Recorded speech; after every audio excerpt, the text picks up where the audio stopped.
Hello दोस्तों।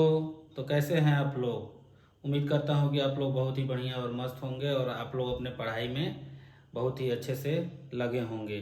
तो दोस्तों, जैसा कि हम लोग जो है टैबलेट के पैरामीटर पे डिस्कस कर रहे थे और अभी जो आगे हमारा पैरामीटर ही चल रहा है। इसके पहले हम लोगों ने जो है वेट वेरिएशन देखा था। यदि आप लोगों ने वेट वेरिएशन नहीं देखा है तो वेट वेरिएशन का जा करके हमारे वीडियोज में जा करके आप देख लीजिएगा।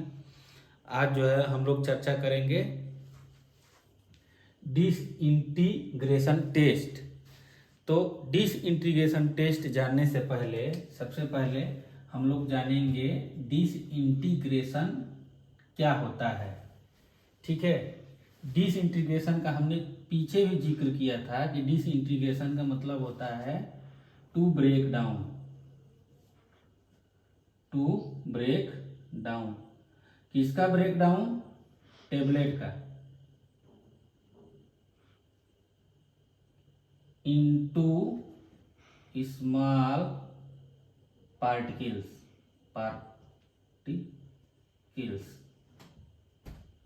कहने का मतलब कि जैसा कि हम लोग जब टेबलेट खाते हैं तो वो टेबलेट जो है हमारे स्टमक में जाने के बाद वो ज्यों का त्यों तो रहेगा नहीं।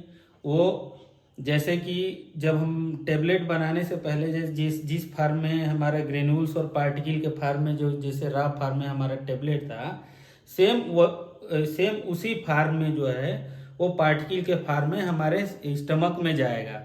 स्टमक में जब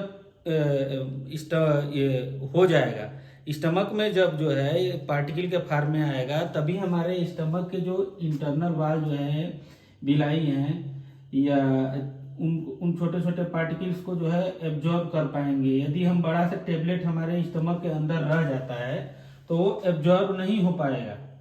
ठीक है। जैसे कि बहुत सारे हमारे टेबलेट जो हैं वो उनका डीटी का जो टाइमिंग जो है बहुत ही लॉन्ग टाइम तक जो है रहता है। उनको हम लोग या तो प्रोलॉन्ग्ड टेबलेट बोलते हैं, प्रोलॉन्ग्ड, या तो प्रोलॉन्ग्ड टेबलेट बोलते हैं क्योंकि उनका एक्शन लॉन्ग टाइम तक हमारे बॉडी के अंदर शो करना होता है, लॉन्ग टाइम तक। और एक होता है हमारा sustain, SUSTAIN, sustain release, REALEASE। तो ये जो है तुरंत जो है हमारे स्टमक में जाने के बाद ब्रेक नहीं होते हैं। इस प्रकार के टेबलेट जो हैं ये धीरे धीरे जो है जितना रिक्वायरमेंट होता है उस हिसाब से धीरे धीरे जो है रिलीज होते हैं। इस प्रकार से उनका जो है बाइंडर ऐड किया जाता है जिससे कि वो धीरे धीरे जो है इस टाइप के जो है टेबलेट जो है रिलीज हो सके। लेकिन हमें डिस्कस करना है यहाँ पे ऐसे टेबलेट के बारे में जो कि हमारे स्टमक में जाने के बाद जो है विद इन 1 आवर या 2 आवर के अंदर जो है वो ब्रेक डाउन हो जाए। यानी कि ब्रेक डाउन करने का मतलब कि डिसइंटीग्रेट हो जाए। ऐसे टेबलेट के बारे में हमको देखना है।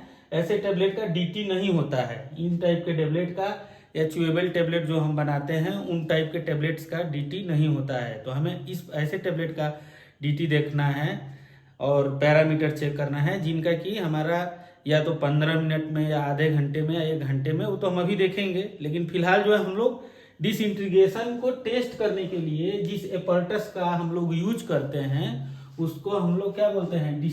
Disintegration test apparatus. ठीक है।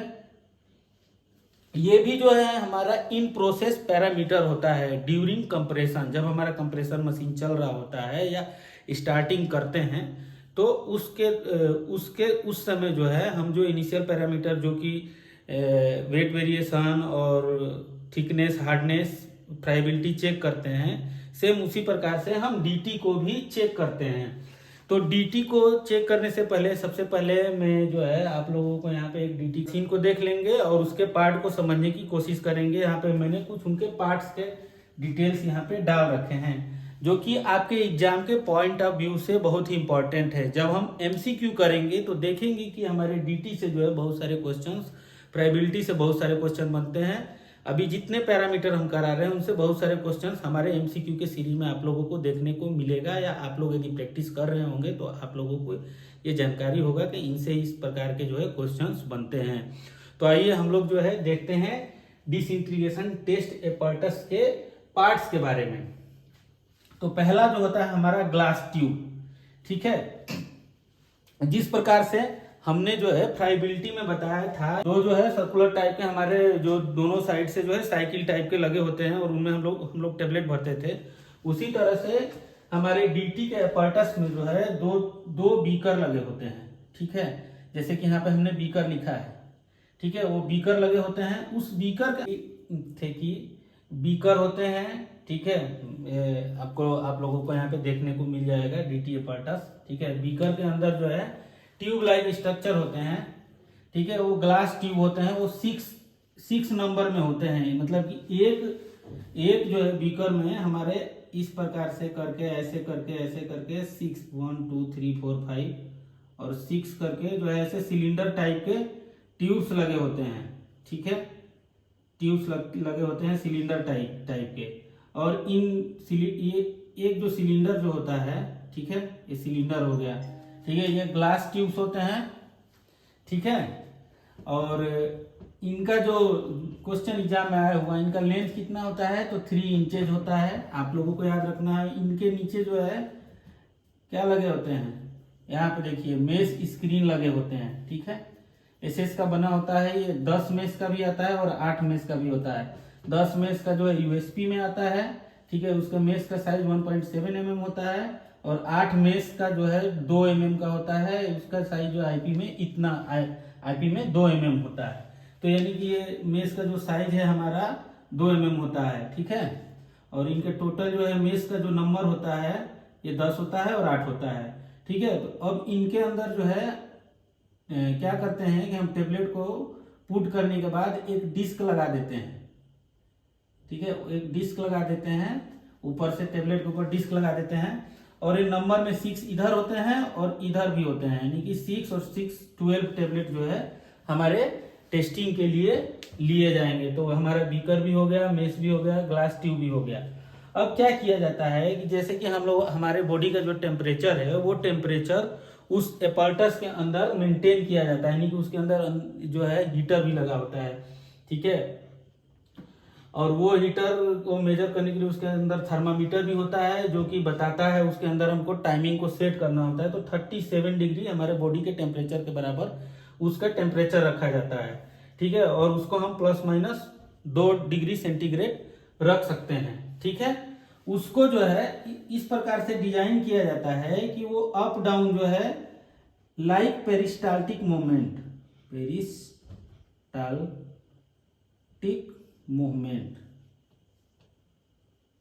पेरिस्टाल्टिक मूवमेंट कहाँ होता है, हमारे फूड पाइप में होता है,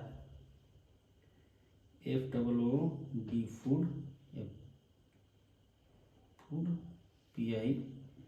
फूड पाइप या स्टमक के अंदर, स्टमक से लेकर के फूड पाइप तक हमें टेबलेट को स्टमक में डालना है ना, इसीलिए हमारा स्टमक और फूड पाइप में जो मूवमेंट होता है, मोशन जो होता है, जिसको हम बोल सकते हैं मोशन, वो मोशन उसी टाइप का मोशन जो है ये जो है साइकिल अप डाउन करता है, ठीक है। जिसे कि टेबलेट ऊपर और नीचे, तो वो साइकिल जो है कितना होना चाहिए, 28 से 32 आरपीएम पे उसको अप डाउन किया जाता है, ठीक है। तो ऐसे करने से जो है टेबलेट जो है क्या होता है, डिसइंटीग्रेट करके नीचे की तरफ या इसके अंदर जो है हम क्या करते हैं कि बीकर के अंदर 1 लीटर वाटर मेकअप करते हैं, WATER, ठीक है। यदि नॉर्मल DT हमको चेक करना होता है तो 1 लीटर वाटर करते हैं, ठीक है। लेकिन अब हम देखते हैं कि किस टेबलेट का कितना DT होता है और उसमें हम वाटर इस्तेमाल करते हैं, बफर इस्तेमाल करते हैं एज ए सॉल्यूशन। अब उसको हम जो है अभी देखते हैं जस्ट।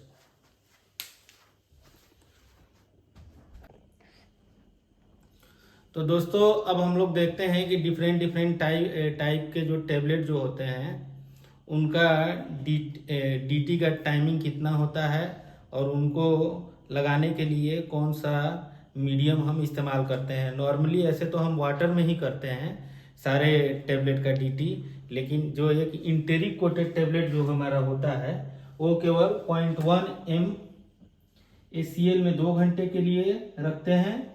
और जब ये 2 घंटे के लिए इसमें रखते हैं तो इसमें कोई ब्रेक डाउन नहीं होना चाहिए, कोई चेंजिंग नहीं होना चाहिए, नो चेंज।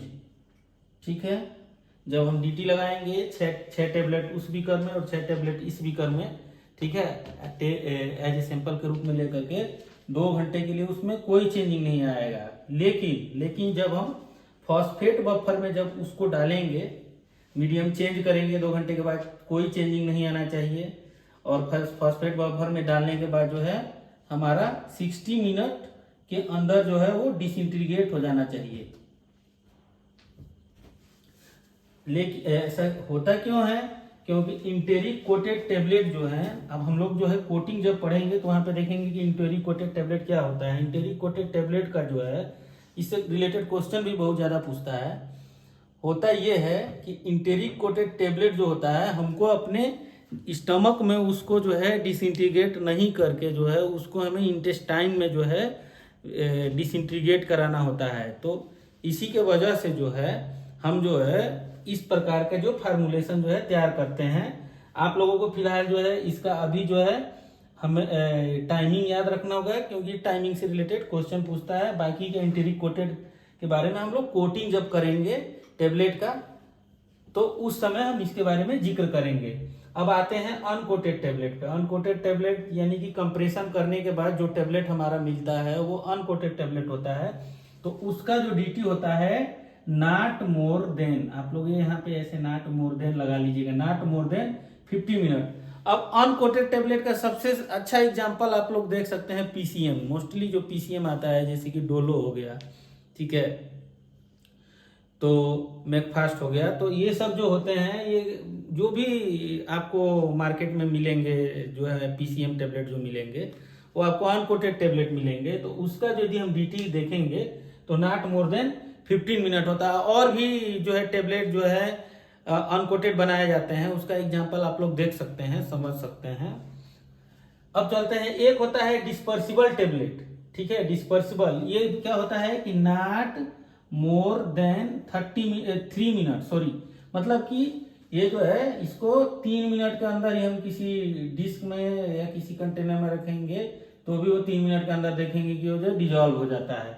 डिस्पर्सिबल का सबसे अच्छा एग्जांपल आप देख सकते हैं क्या? डिस्प्रीन। और एक है इफरीवेसेंट टेबलेट का एग्जांपल शायद डिस्प्रीन होगा। और डिस्पर्सिबल टेबलेट जैसे कि हमारे जो है जिसमें स्वीटनिंग एजेंट वगैरह मिलाया जाता है, इनका जो है एग्जांपल आप लोग देख लीजिएगा। इनका फिलहाल डीटी जो होता है, या हम बाद में जिक्र कर लेंगे इनका एग्जांपल का। इनका डीटी जो होता है नॉट मोर देन 3 मिनट होता है। अब एक होता है फिल्म कोटिंग टेबलेट, ठीक है, फिल्म कोटिंग टेबलेट, इसका डीटी जो होता है नॉट मोर देन 30 मिनट, ये आप लोगों को याद रखना है। फिर होता है वेजाइनल टेबलेट, इसका भी जो है DT not more than 30 minute होता है।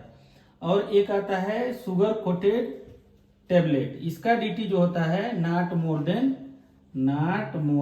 60 मिनट, ठीक है। तो सारे के बारे में मैंने जो है जिक्र कर दिया। और ये जो है आपका क्या है, इंपॉर्टेंट है, इनसे आपके क्वेश्चन बनते हैं। एमसीक्यू में इनके बारे में देखा जाएगा। यदि कोई पॉइंट छूट रहा होगा तो एमसीक्यू में हम डिस्कस करेंगे उसके बारे में, ठीक है। तो उम्मीद करता हूं कि आप लोग जो है डिसइंटीग्रेशन टेस्ट और डिसइंटीग्रेशन टेस्ट एपर्टस के बारे में इस वीडियो में समझ पाए होंगे, ठीक है। तो मैं जो है अपने वीडियो को यहीं पे विराम देता हूं, आप लोगों से इजाजत चाहता हूं। तब तक के लिए थैंक यू।